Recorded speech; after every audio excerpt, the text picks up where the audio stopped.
iddoo garagaraatti buqqaan gargaaruudhaaf mootummaan bilisiginnaa yookaan inni PP jennuun kun maqaa lootarii tombolaa maarree jedhuun ilmaan Oromoo biyya keessa jiranirraa maallaqa birrii miliyoona 500 ol ka guuree hundi kennanii beekna jechuudha. Maallaqni sunarraa eessa akka gahe eessa akka jiru namni isa beeku hin jiru jechuudha. Gargaarsa maaliitiif oolee dhimma dhuunfaatiif oolee moo paartii badhaadhinaa ijaaruudhaaf moo raayyaa ittisa biyyaatiif kenname ka jedhu kun gaafii hunda kennaati. Kanaaf mootummaan kun har'allee odoo uummanni keenya akkanatti beelaa jiru odoo uummanni keenya akkanatti rakkachaa jiru odoo ijji addunyaa hundi argaa jirtu mootummaan kun of sossobuudhaaf of jajjabeessuudhaaf suuraa ka'uudhaaf Oromiyaalee Arsii keessa maarree deemuudhaan qamadii boloqqee maarree jedhee suuraa ka'uudhaaf mootummaa olii gadi fiigaa fi olii gadi deemaa jiru mootummaan naannoo Oromiyaa isa bilisiginnaa jennuun asiin durallee hundi keessanii beekanii of jaalachiisuudhaaf waashqaabbatu jechuun beekanii miti. Kanaaf kilabii Faasil kan naannoo Amaaraa yarattanii birrii miliyoona 25 gumaachee kennaa kenneef jechuudha. Odoo ilmaan Oromoo beelaan odoo rakkatan kilabii diinagdee qabu kilabii of danda'e kilaba kubbaa ispoortiitiif jecha maallaqa hagas ga'u ramadan jechuudha. Har'a garuu sagalee uummata keenyaa ta'uu dadhaban. Miidiyaa mootummaa kamtu waa'ee rakkoo uummata keenya Booranaa kana gabaasaa jira. Kana itti gaafatamummaa guddaa kan qaban keessattuu abbootiin gadaa Oromoo Booranaa kan mootummaa jala yaatan kan mootummaa jala deemtanii shanaafattan jechuudha. Abbootiin gadaa har'a obboleeyyan keessan ilmaan keessan loon keessa yeroo akkanatti dhumu maaltu isinitti dhagahama? Uummanni Oromoo ijji Oromoo isin argaa jirti. Uummanni Oromoo isin ilaalaa jira. Siyaasaa miti kun. Lubbuu beelladoota Oromoo loon Oromoo baraaruun siyaasaa miti. Qumaarii miti. Lubbuu ilmaan Oromoo baraaruun siyaasaa miti kun. Humaaniti akka ilma namaa tokkotti fakkeenya Oromoon dunyaan Oromoo qabu qabeenyi Oromoon qabu qabeenyi Oromoon itti beekamu loon Oromoon horsiisee bulaadha. Parsantiin 80 ol. Uummanni Oromoo keessattuu gammoojjii Booranaa keessatti beekama gammoojjii Baalee Hodhee akkasuma lafa gammoojjii keessatti uummanni keenya horsiisatee bula.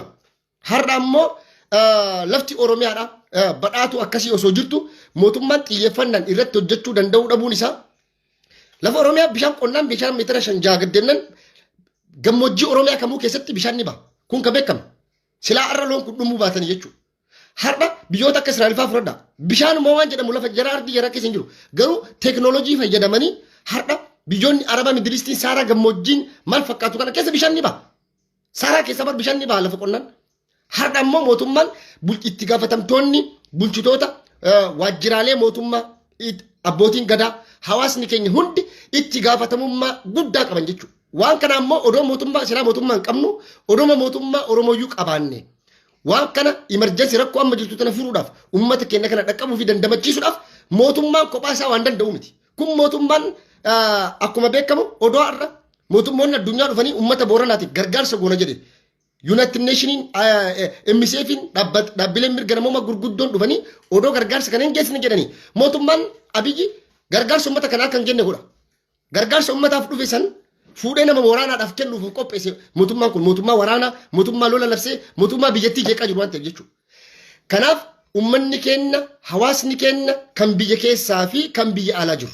Please warri kaleessa lola ilmaan nafxanyaa labsanii sangoota meeqatu Harargee keessaa guurame sangoota meeqatu Arsii fi Baalee keessaa guurame hin beeynu Shawaa keessaa loon meeqatu guurame qabeenya meeqatu walitti qabame waraana labsuudhaaf iristee ambaa deebisiisuudhaaf jechuudha.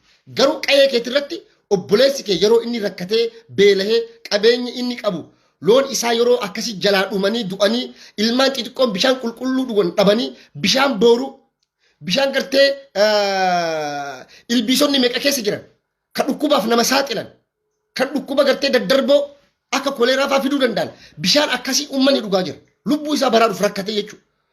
Uummata kanaaf sabni keenya kan biyya keessa jirru kan biyya alaa jirru birmachuu fi dirqama qabna jechuudha. Warri kaleessa raayyaa ittisa biyyaati jettanii sangoolee walitti qabdan sun har'a sangoolee walitti qabdanii sila uummata keessa ka waan nyaatu dhabe saniif birmachuudha qabdan ture jechuudha. Warri har'a lafa qonnaa gurguddaa qabdan Baalee keessa Arsii keessa ka jirtan har'a waan kana walitti qabdanii sila akkuma gaafa uummanni keenya lammiin keenya naannoo Somaaleerraa buqqa'etti gargaaraa turtan sanitti uummata keenya kanaaf emergency xiyyeeffannaa itti kennitanii irratti dalaguu irratti hojjechuu wal gurmeessuu wal jaaruu har'a sila abbootiin amantaa qaamoleen hawaasaa daldaltoonni Oromoo abbootiin qabeenya Oromoo meeqa jira? Abbootiin qabeenya Oromoo kaleessa raayyaa ittisa biyyaa jettanii mallaqa meeqa gumaachaa turtan. Raayyaa ittisa biyyaa jettanii birrii meeqaa fi sangoolee meeqa loon meeqa qamadii meeqa akkasiin kennaa turtan biyya guututu beeka. Har'a garuu lol kun siyaasa miti kun lubbuu obboleessa keetii baraaruudha. Lubbuu uummata Oromoodhaa baraaruudha. Lubbuu beelladoota Oromoo kana dandamachiisuudha. Kaafan kada bareedane ka dhume ka jiru kan akkamitti dandamachiisinadha. Asirra teennaa soo qofa miti. Loonii miti ilmi namaa guyyaa tokkoo nyaateen bulin hagam takka sarvaayiv gochuu danda'a. Loon kun bishaan dhugan hin qabanii ookee.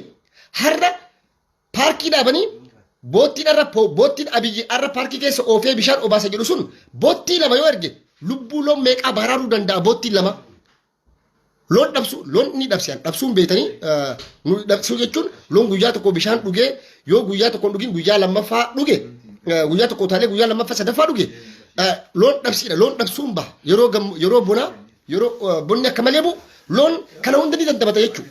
Har'a mootummoonni sila har'a itti gaafatamtoonni godina magaaleen godina Oromiyaa guutuun ka bahaa ka dhiyaa ka godina Oromiyaa hundi boottii of dandee qaban. Har'a boottiilee makanaan osoo bishaanuma guutanii laga hedduu qabna. Bishaan gahaa qabna nu gahee biyyi ambaayyuu irraa fayyadamtu qabna. Ka Somaalii irraa itti quuftu, ka Jibuutiin irraa itti quufti, ka biyyi gartee Suudaanii fi ka biyyi Masrifaan irraa qufan. Garuu nuti osoo bishaan qabnu biraa dheebonna bahara keessa dhaabannee bishaan keessa dhaabannee biraa dheebonna loon keenya dhuma biraa rakkanna jechuudha. Har'a hongeen bu'e kun hongee bishaan dhabuuti. Teknooloojiidhaan rooba roobsisaa jirraa nuti rooba roobsisee jedhan. Maaliif arra deemanii uummata kana yoo rooba roobsisan taate uummata kana maal rooba roobsisne? Maaliif loon kana bishaan rooba roobsisne? Kiyyiba siyaasaa kana keessaa namuu bahee uummata keenya kanaaf birmachuu, uummata keenya kana cinaa dhaabbachuu, gargaarsa atattamaa kana geessuudhaa fi itti gaafatamtoonni waajjiraalee Oromiyaa ka boottii qabdan guutuudha. Boottii dhuunfaas ka jiru ni jira. Godinni Harargee keessa, Arsii keessa, Shawaa keessa bakka hunda wanni imerjansii ni jira. Kaarra bishaan paarkii obaasu kun paarkii jedhee bishaan obaasu boottileen kun osoo har'a boottileen kun Booranatti ergamanii lubbuu uummata nagayaa ilma namaa lubbuu loowwan Oromoo qabeenya isaa kana meeqa baraara. Har'a reeffa waan dhagaa jiru abbaa qabeenyaati loon mooraa meeqa loon 500 nama qabu jira.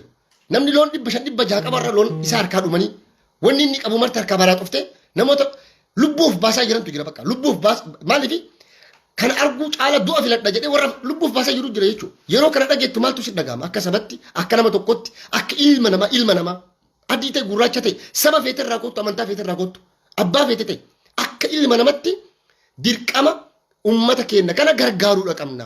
Keessattuu kanaan wal qabatee obboloota keenya akkuma isin beektan ilmaan iristee ilmaan nafxanyaatiin Wallagga keessatti duguggaan sanyii gochoonni shuukanneessaan gara jabinaan yakki waraanaa irratti raawwatame maatii isaanii sanis jajjabeessuun isaan cinaas dhaabbachuudhaan gargaarsa maallaqa barbaachisu isaaniifis arjoomu ilmaan isaanii kan raafa warra du'an raafe warri du'e kaafee kana hoo akkamii baraarraa mootummaa waan kana xiyyeeffannaa abadan ka jiruyyuu buqqisee dhabamsiisuudhaaf deema mootummaan kun.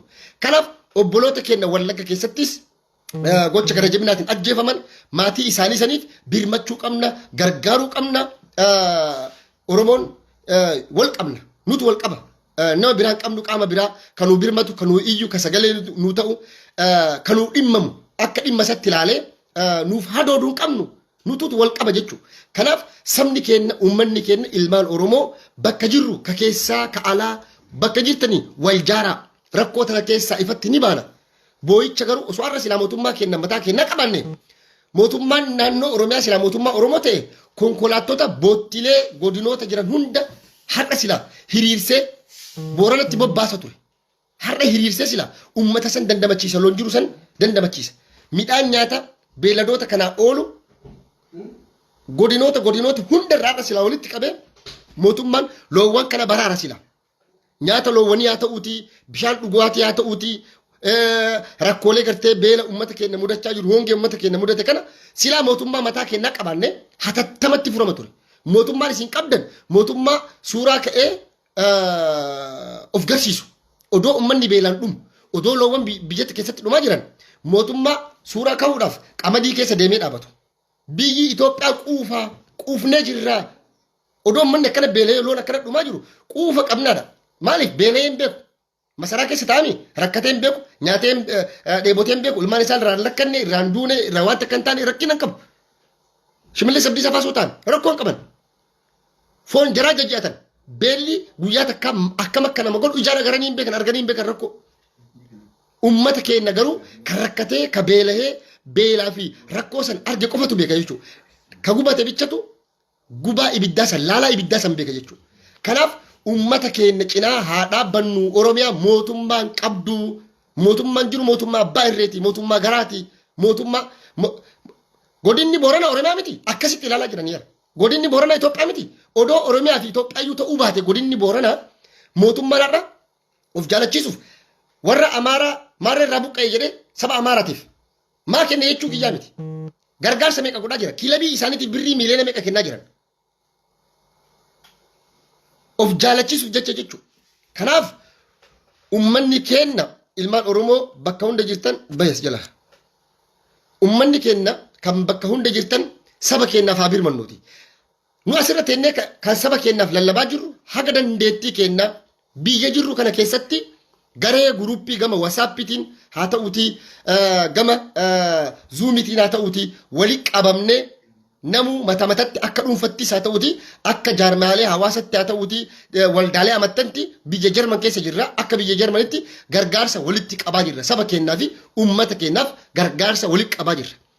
Obboloonni keenya I think abdii guddaa qaba. Oromoon Norwee jirtan, Siwiidin jirtan, Faransaa jirtan, Hoolaandiin jirtan, obboloota keenya kan UK jirtan biyya Ingilizii, Ameerikaa, Kanadaa, Awustiraaliyaa fi biyyoota Arabaa, Suudi Arabiyaas haa ta'uutii, Kuweet, Kwaatar, biyyoota Middle East kana hunda keessa jirtan waan nu gochaa jirru kana quuqama saba keessanii qiftiif qabdan gargaarsa gochaa jirtan hundi keessan gargaaraa jirtan amshuur gargaaraa jirtanii walitti qabaa jirtanii ijaaramtanii kanaafuu gargaarsa kana ammallee jabaadhaatii walitti qaba.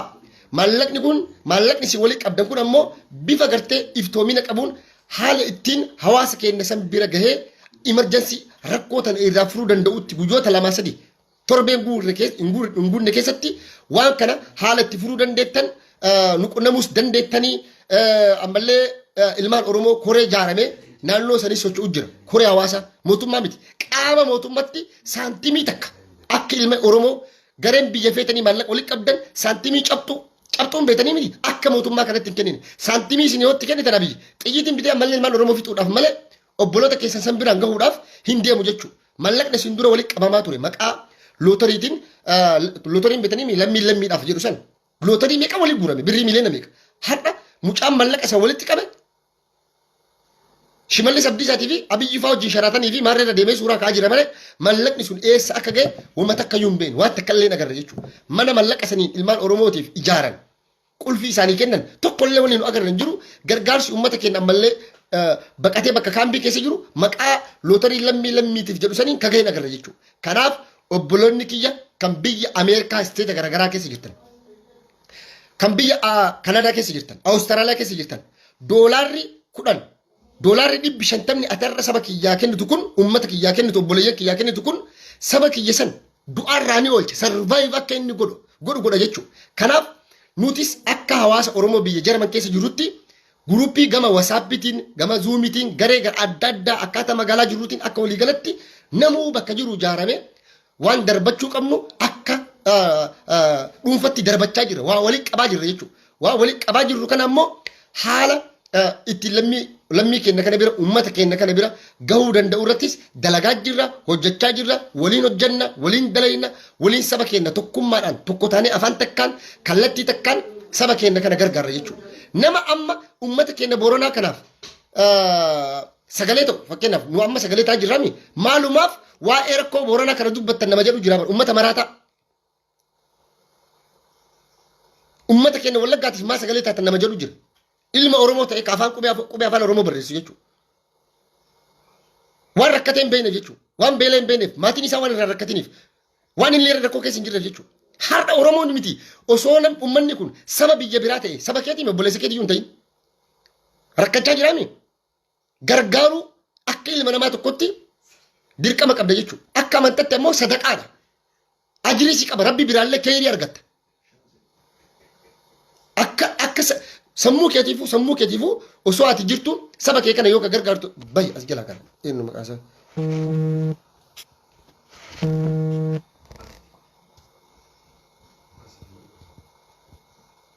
Kanaaf ilmaan Oromoo sadarkaa idil addunyaa jirtan ummata keenya kanaaf haa birmannu saba keenya kana cinaa haa dhaabbannu ummanni keenya kun nu malee qabanii lafa gammoojjiin beetanii hongeen ni mudata dabree darbee waggaa lamatti waggaa sadiitti haa ta'uuti loon kun waan nyaatu waan dhuguu hin dhabne ni dhuma ilmi namaas bakka loon waan nyaatan hin jirretti ilmi namaas waan nyaatu qabu jechuudha. Kanaaf saba keenya kana cinaa haa dhaabbannu lammii keenya kana cinaa haa dhaabbannu isin jechuu barbaada Oromiyaan Oromoon mootummaa Oromoodhaan qabnu mootummaan jiru mootummaa diina Oromooti ka qabnu nu harkaa guuree nu harkaa fixee mootummaa nu fixee nu Oromoo achirraa duguugee ummata biraa saba biraa fidee mootummaa qubsiisuu barbaadu. Qa'ee keenya irraa du'aree jechuudha. Mootummaan keenya mootummaa akkanatti yaadu jechuudha.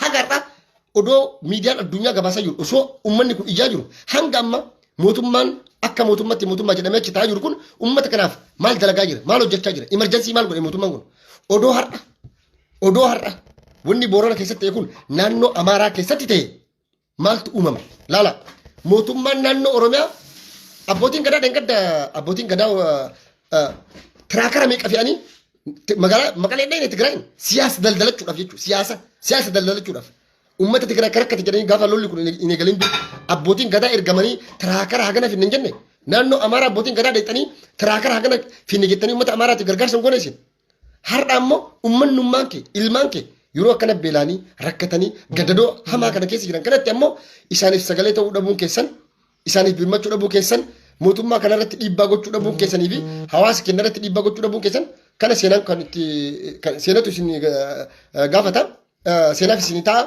ummanni keenya ammoo warra biyya alaa jirru qofa irratti hin dhiisina please Oromiyaa keessa qeerroon Oromoo dargaggoonni Oromoo abbootiin qabeenya Oromoo daldaltoonni Oromoodha hundi keessan godina Oromiyaa keessa jirtan wal jaartanii akkuma amma dura wal jaartanii ummata keenya gartee Wallagga keessatti buqqee yeroo buqqaan dhaqxanii ziyaartanii gargaarsa geessitan Harargee Kabaalee Booranaa bakka hunda akka asiin dura dhaqxanitti hardhallee ummata keessan bira wal jaartanii wal gurmeessitanii bifa qindaawaa ta'een dhaquu fi saba keessan kana gargaaru qabdan dhaamsa jedhu isinii qaba anis yoo waan haaraa wanni haaroonni jiraate dhaamsa hordofuudhaan kan isiniif gabaasu ta'a kaarraaf isiniif jedhe asumarratti xumuraa nagaa keessa na jiraadha obboloota keenya wareegamaniif waaqni isaaniif haaraan rabbi jannatan isaan qananiisu